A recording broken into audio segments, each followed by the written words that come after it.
Olá, boa tarde a todos. A live anterior deu um erro, vamos tentar ver se essa dá certo. E hoje vai ser muito interessante. Hoje o tema é reprodução humana, com a super médica ginecologista doutora Fernanda. Ela tem muito aqui a acrescentar aqui pra gente, muito conhecimento. Eu já recebi a solicitação, vamos ver se vai dar certo.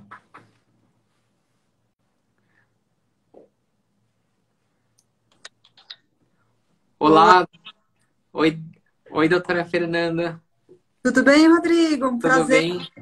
Prazer. Eu vou só fixar aqui o tema que tem que fazer na hora, essas coisas não dá para planejar. Sem problema nenhum.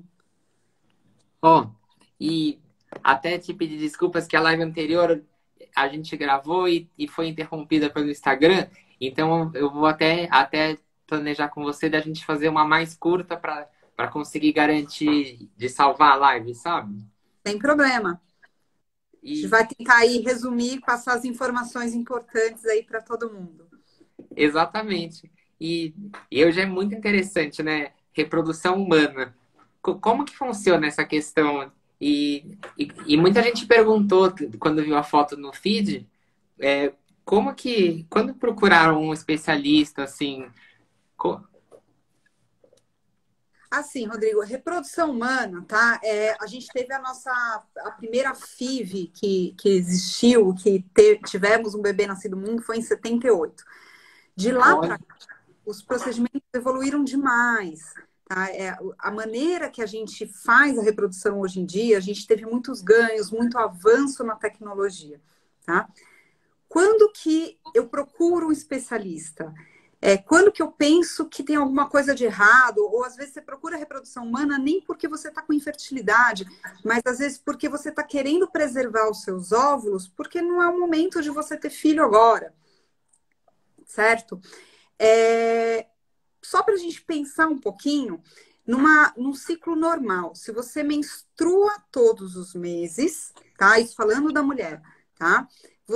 A gente acredita que você ovula todos os meses e, em geral, por ano, a gente tem aí 12 ovulações e se você está tentando engravidar, provavelmente 12 chances de você conseguir engravidar, certo?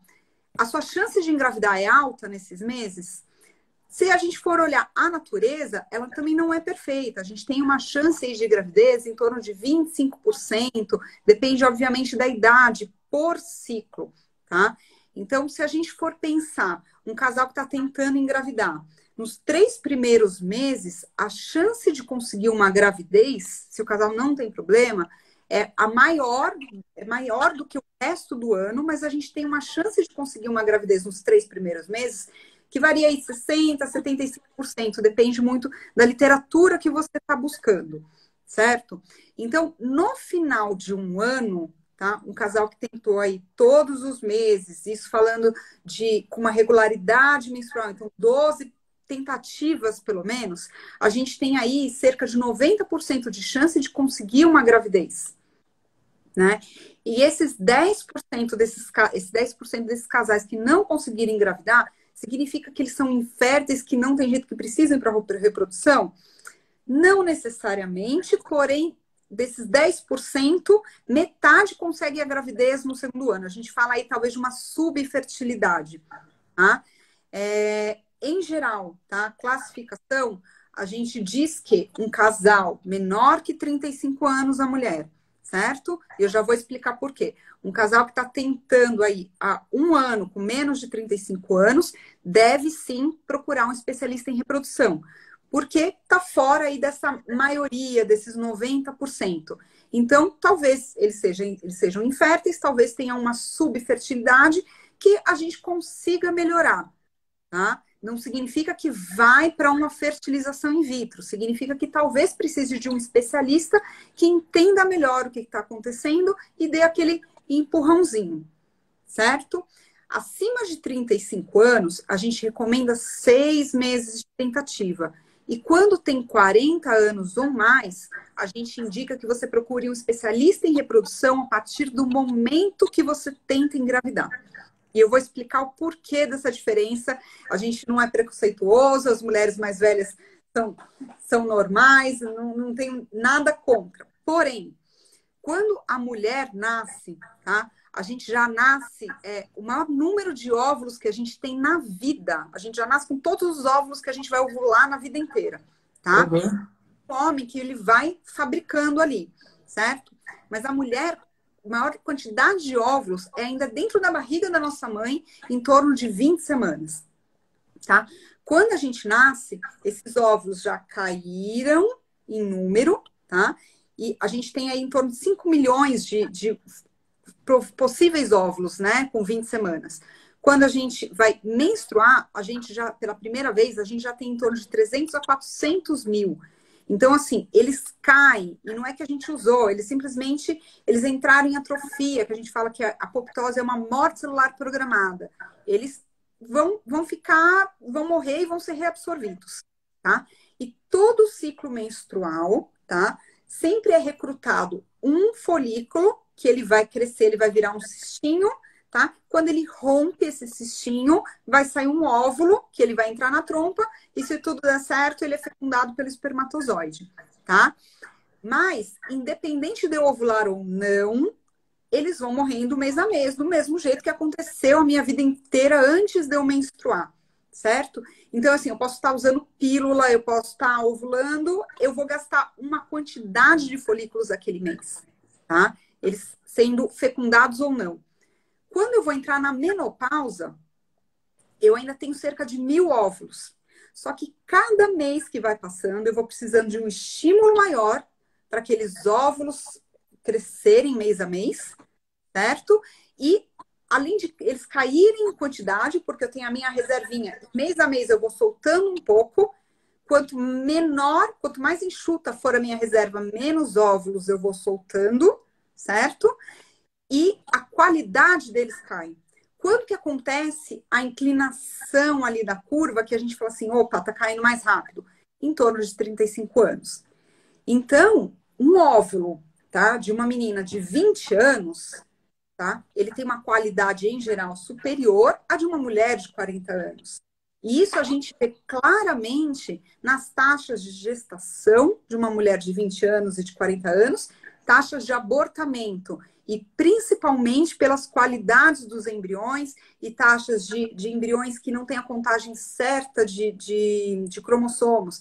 Então, não é normal, né? Mas a gente é mais comum a gente ver mulheres aí com 40 anos terem maior taxa de aborto, terem maior quantidade de fetos com síndrome de Down, com outras trissomias, com síndrome de Turner, que a gente fala, que é a ausência de um cromossomo X, tá? Isso é mais comum pela queda da qualidade de óvulos. E faz sentido, aquela mulher de 40 anos, ela está carregando aqueles óvulos há 40 anos e mais um pouquinho, né? Porque é desde a barriga da mãe. Certo? E uma dúvida que eu tenho é, uma pessoa que engravidou aos 20 e depois engravidar aos 40 é mais seguro ou é a mesma coisa que alguém que nunca engravidou e engravidar aos 40? Você diz em relação à gestação ou em relação à facilidade de engravidar? É, as duas coisas. A gestação com 40 anos, ela é de mais alto risco que uma gestação de 20 anos, tá? Em geral, uma mulher de 40 anos tem maior chance de fazer uma diabetes gestacional, de fazer uma hipertensão na gestação, que é uma pré-eclâmpsia, tá? Tem alguns outros fatores ali que podem acarretar numa gestação de mais alto risco, tá? Como qualidade do embrião, do óvulo, consequentemente do embrião acaba caindo, é mais difícil, sim, uma mulher de 40 anos engravidar.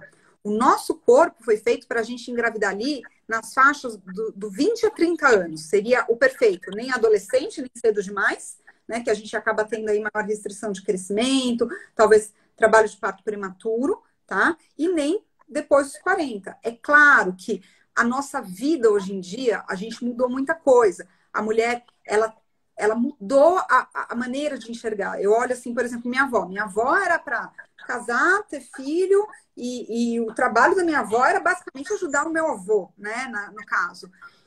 A vida da mulher moderna, ela vai priorizar a carreira, ela vai priorizar as viagens, ela quer fazer muitas coisas antes de ter filho, né? E por isso a gente fala também da questão do congelamento. O congelamento é um grande ganho da mulher hoje em dia. A gente tem a possibilidade de adiar a gestação para quando eu decidir que é o melhor momento para a minha vida, quando que ela se encaixa na minha vida. Eu quero um cargo que eu vou ter que me dedicar mais, eu quero juntar dinheiro para comprar o meu apartamento, eu quero viajar para aquele que sempre foi meu sonho e um filho agora não se encaixa. Então, eu vou conservar os meus óvulos com a idade que eu tinha. Por exemplo, eu decido congelar, por exemplo, com 34 anos. Eu congelei eles com 34 anos, eles vão manter a qualidade. Eu provavelmente vou ter uma quantidade mais fácil, né? Que eu gastei menos aí durante a vida. E eu posso implantar eles com 40 anos. É óbvio, sob uma supervisão, fazendo pré-natal adequado. Mas o meu embrião, na realidade, ele vai ter a minha idade de 34. Olha, perfeito. Isso é muito bom. É uma arma que as mulheres têm hoje em dia que não, a gente tem o poder nas mãos. Tá? É muito um empoderamento feminino você conseguir congelar os seus óvulos. Porque a fertilidade dos homens ela cai com a idade, mas não é na mesma proporção nem na mesma velocidade que a fertilidade feminina. Entendi. É, é como uma prevenção, né? É mais fácil você se garantir os óvulos seguros antes do que futuramente e aí não tem mais como, né? Sim, essa perda de qualidade que a gente tem, tá? Ela acontece realmente em geral ela é mais proeminente normalmente, né, a partir aí dos 35 anos. E se você deixou tudo seu guardado, você fica tranquila, tá? Não é uma certeza, tá? Que você vai engravidar com os óvulos que você guardou, por exemplo, tá? Mas é assim, a gente tem ótimas chances, excelentes chances, tá? De que aquele óvulo gere um bom embrião, gere uma boa gestação, tá? Então, por isso, o ideal é que você pretende um dia mais precoce possível. Ou às vezes assim, a gente tem muito caso de mulheres que terminavam o namoro, não estão a fim de namorar agora, eu quero deixar, não tenho previsão de ter filho, não tem problema. Ou às vezes tem até previsão, quero terminar o mestrado, eu vou ter um filho daqui 4 anos, ok. Tive meu primeiro filho com 36, quero ter meu segundo com 19, 40. Congele para o seu segundo filho. Você não precisa ficar preocupada aí se vai ter, vai não ter. Certo? E realmente, a qualidade e quantidade cai. Quando que eu devo avaliar a minha fertilidade? Qual é o melhor momento? Tá? Eu não sugiro você avaliar a sua fertilidade, principalmente falando em mulheres, com 35 anos. Às vezes chegam mulheres na clínica com 35, 36 anos, vêm congelar. Para algumas mulheres é muito tarde, tá? Algumas mulheres têm o que a gente chama de baixa reserva ovariana e alguns sinais que começam a se manifestar até antes. O que eu sugiro normalmente para as minhas pacientes em consultório até faça uma avaliação em torno dos 30 anos. Se tiver tudo bem, ok, podemos postergar. Às vezes você não sabe nem se, de repente, ela encontra um parceiro que, sei lá, quer...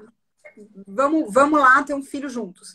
E aí ela resolve ter um filho com 34, por exemplo.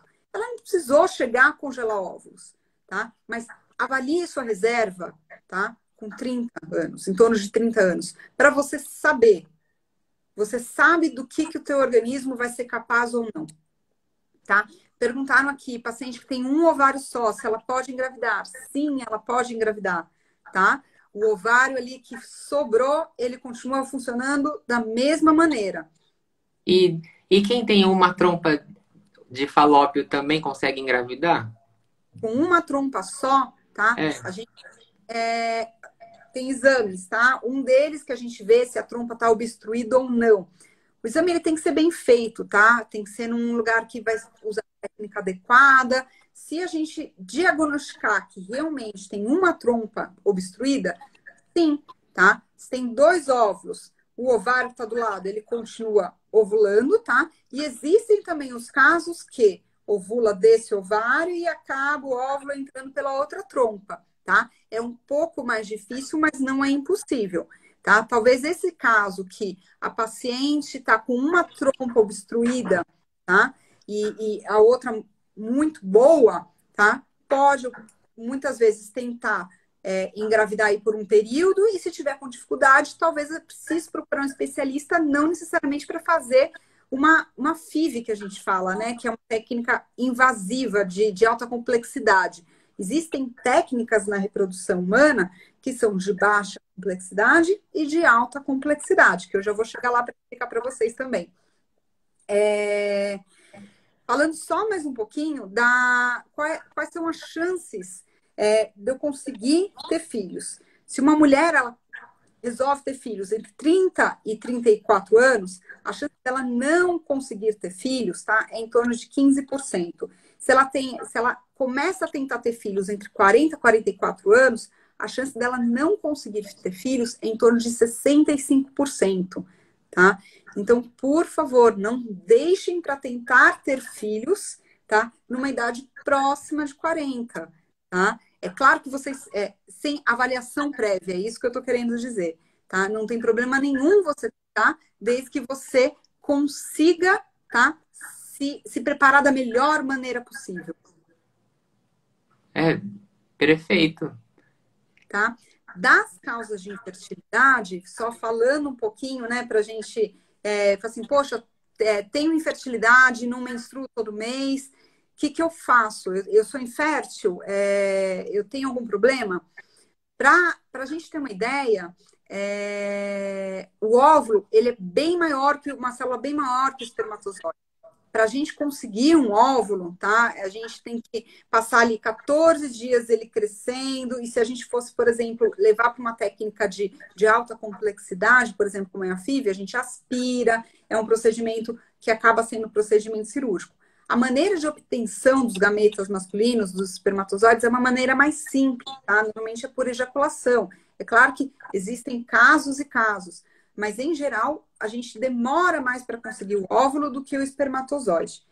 A avaliação da qualidade do óvulo, tá? Em geral, a gente precisa observar como que depois da fecundação, como ele vai virar um embrião. Tá? O espermatozoide, a gente consegue visualizar ele ali no espermograma, é uma avaliação mais fácil. Tá? Eu falo, na reprodução humana, as coisas não são 50-50. Tá? Para a gente conseguir o gameta feminino é mais difícil do que do homem, mas eu também costumo falar brincando nas minhas consultas. Não tem problema, depois quando o bebê nasceu, o homem fica lá de madrugada tomando conta para compensar esse trabalho maior aí que a mulher teve. Mas de causa de infertilidade, metade é basicamente feminina, metade é basicamente masculina, tá? A gente tem aí de causas, na realidade, 30% feminina, só feminina, 30% só masculina, 10% que é uma causa combinada, a gente tem masculina e feminina, tá? E 10% que a gente chama de infertilidade sem causa aparente. Significa que não existe causa? Não, na minha opinião, significa que a medicina não desenvolveu a ponto da gente descobrir qual é a causa da infertilidade. Mas sim, existe alguma coisa, tá? De causas, a gente tem o que a gente fala que é ovário policístico, tá? Que é a doença mais comum para a infertilidade, que é um problema que as mulheres têm de ovulação. Elas têm, em geral, um desbalanço hormonal e acabam não ovulando todo mês, tá? É uma causa muito comum e melhora, assim, com dieta, melhora, assim, com exercício físico, mas muitas vezes algumas mulheres ainda não conseguem ovular e precisam da ajuda de um médico, às vezes um endocrinologista, às vezes um ginecologista, que precisam de uma ajuda para fechar ali, tá? Temos a endometriose, tá? Nem toda mulher com endometriose aqui, para quem ainda não sabe, tá? É uma doença que a partezinha de dentro do útero, a gente acha vários focos de endometriose, tá? Grudados ali dentro do abdômen, da pelve, e causam distorção da anatomia, causam o que a gente fala que tumores dentro do ovário, não estou falando que são malignos, tá? Mas que a gente chama de endometrioma, gruda no intestino, gruda na bexiga, muitas vezes precisa de cirurgia, não todas precisam, tá? mas é que distorce a cavidade pélvica e muitas vezes também muda a qualidade dos óvulos, tá? 1 em cada 10 mulheres tem essa doença endometriose, tá? Ela é muito difícil de diagnosticar. Em geral, as mulheres que chegam já com endometriose demoram aí anos para terem esse diagnóstico, tá? O que, em geral, acaba piorando aí o quadro, já que ela é uma doença que vai sendo progressiva, né? Mas ela é uma das causas.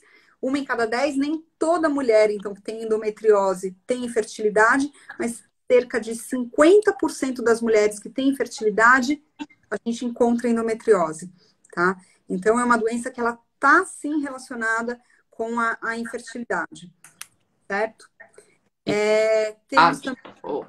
Doutora Fernanda, eu vou só pedir para a gente fazer, eu encerrar aqui e a gente já começar de novo para garantir, porque hoje o Instagram tava lá muitos minutos e aí não salvou nada. Então eu só vou encerrar e a gente já continua numa nova live em seguida, tá bom? Até daqui a Então, pouco. até. Peraí, já vou iniciar outra. Até já. É.